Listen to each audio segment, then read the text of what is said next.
yabaye byinshi abagenzi nabo babigize mu ruhara nakoze ibyaha byinshi cyane Yesu ndengutse imbere yawe ngusaba imbabazi ndazura cyicaye ku ntebe y'imbabazi emane mane mane mane mbabarira wavuze ati musabe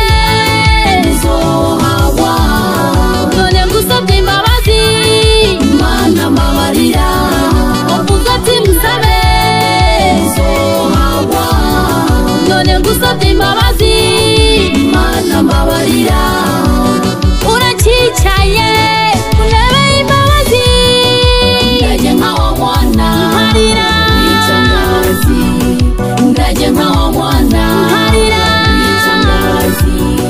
mbabarira mbabarira mbabarira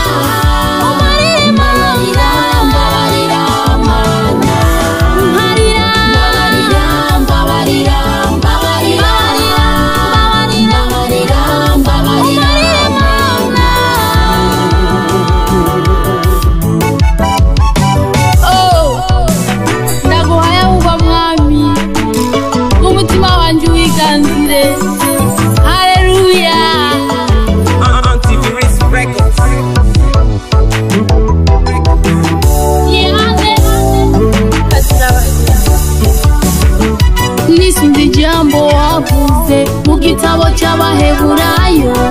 igice cy'umunani umurongo wa 12 zoduharira ibyaha ibigabitanyo byacu ubutacibukwa Mana mbabarira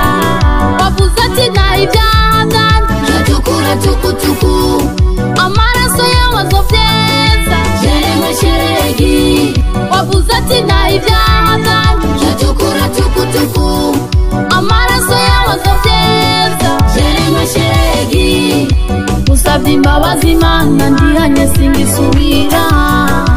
usabye imbabazi Mana ndihanye singisubira